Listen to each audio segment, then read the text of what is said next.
excited are you for this? Very excited. Good morning, everybody. Welcome to Critcross. It's race day, and course is perfect. The track's perfect. There's a little bit of dirt, a little bit of mud from the moisture overnight, but it's starting to dry up. Sun's coming out, and the dew's drying up off the track, and time to hit the rubber and go. We are ready to go with the 35 plus racers here at the inaugural Critcross event at the famed Adams Motorsports Park in Riverside, California. 20 of the most well-seasoned and skilled, nationally recognized racers from a multitude of disciplines and backgrounds of racers. Super fit, super competitive racers jammed across the starting grid, head-to-head and elbow to elbow. Flag drop, and these warriors are charging for the hairpin first corner, 20 riders deep, fighting for position where there's barely room for three. It's Jeff Ward and Robbie Miranda late on the brakes going into turn one. Coming out with the Moto 1 hole shot is the big dog, Rocket Robbie Miranda from Huntington Beach, California. Robbie setting the tempo through the switchbacks and leads the field into the dirt section hot. Robbie Miranda, a former gold medalist in the 2004 X Games in the downhill BMX category. He's blasting this dirt section like he built it. Robbie has it strung out early as the riders are struggling to match the early pace by the Rocket. Lead change on lap number 2, it was Richard Meeker making his return, finding the front of the race as Rocket Miranda dumped all of his fuel on lap 1 and gives up control here in Moto 1. Go Fast racer and recently crowned 45 plus SoCal Criterium State Champion John Garbo. He takes a blast towards the front with Daniel Caldera from Monster Racing putting in a big effort to latch on and stay in the lead action. The close of lap 2 and the field is still very much connected to the front and not giving an inch to one another. The dirt section is really working in nicely too. In the early morning practice session, the dirt was wet from a heavy fog that was resistant to lift, but the conditions have really changed here and the dirt is really coming into good form. You need to pick a line and commit to it. Plenty of room to make a pass and plenty of room to make a mistake if you lose focus. Richard Meeker, John Garbo, and the man Jeff Ward have momentarily separated themselves from the field, and they are going toe to toe and pedal to pedal. Jeff Ward, the 5-time national motocross champion and the 2-time supercross champion, is right at home here at Adams Motorsports Park. Wardy has previously turned thousands of laps on this course during his Supermoto days and knows this course like Stevie Wonder knows a piano keyboard. Wardy doesn't even have to look to make music on this course. These three are dialed in and railing the high bank berms in the dirt section. Adam Bino, now riding in the 4th place position, has bridged himself up to the front of the race, moving his way through the field, and has really worked himself into this battle, clearly showing great speed and form. That's Bino from Chino. Jeff Ward showing the 3 riders behind him why he's the man going into the dirt section. Jeff is down in the drops and just ripping up the berms, controlling the race from the front. Wardy says in order to be the man, you gotta beat the man, and I'm still the man. But there were battles all throughout the field as riders trying to get those valuable positions in Moto 1 to take them with them into Moto number 2.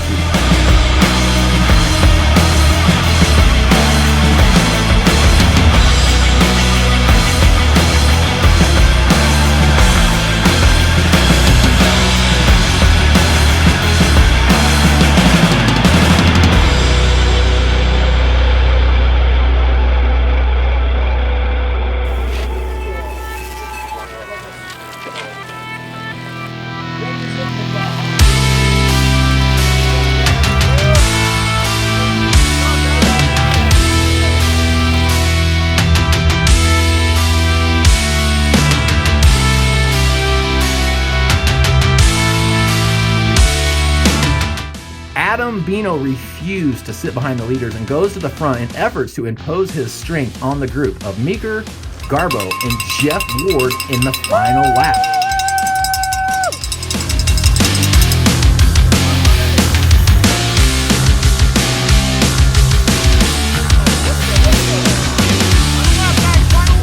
Plus race is heating up. Ward, he's killing it out there.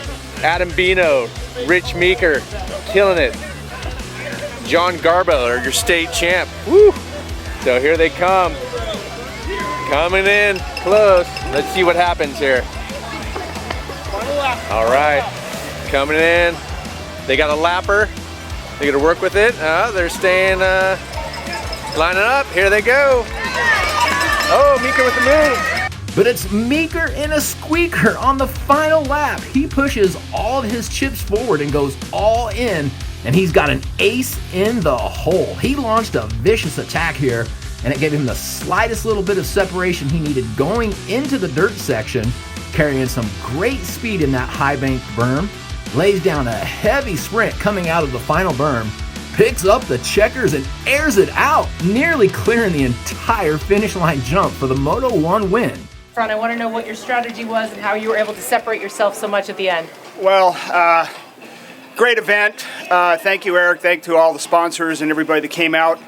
I got to tell you, this 35 plus category is a world-class field. These are some guys that have done a lot of national championships, a lot of state championships, a lot of world championships, and it's nothing to, ruffle your feathers at. You really got to take this serious and come out. The course is great. I'm glad it dried up a little bit, a little wet this morning, and little hairball with the dew, but the dirt's nice now. The track's perfect. Everything went perfect. 97 bikes, one of my sponsors, and sponsor of the race, of course. This thing obviously performed well, and very grateful and very thankful. And to the announcers, David and David, great guys. Know these guys for years. I want to know, how did you prepare for this today? Because it is a little bit different. Drank an extra glass of wine last night, ate a little extra pasta, and just came out with a clear head to have fun, and primarily safety first. Safety first, have fun, and then whatever else happens, happens. And you have not been on this track before? I have not before today. I warmed up on it quite a bit because I wanted to get the feel for it, and really wanted to take the turns and really find out, where the apexes were and everything, and it worked out well. So, with a two-moto event, how does that change things? Well, great question. I've never done it before, so interesting format. I like the format because if something happened, you flatted in the first one, or something happened, you could still come back in the second moto and still place and still get some prize money. So I like the format. So now to go hydrate a little bit, grab a little bit to eat, and get ready for the next moto. Before we let you run, you mentioned Wells and Worthington. Your buddy Worthington's up in the booth. Going to say hello for a second? Hey, Dave. Richard Meeker, congratulations. Hey, the old gladiators, you're not ready for the glue factory yet, are you there, sir? Now, a lot of people don't realize Richard Meeker is the self-appointed mayor of Corona del Mar. He's actually from Hershey, Pennsylvania. And if you're in Hershey, it smells like chocolate for a reason, right?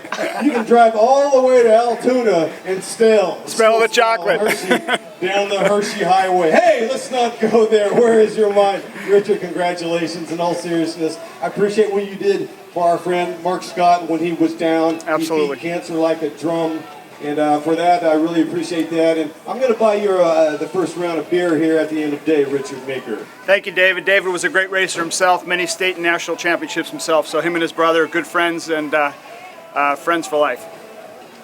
Thank you, Richard. Let's hear it from Jamie trackside. Yeah, thank you very much, David. Well, you had a little issue out there, you think?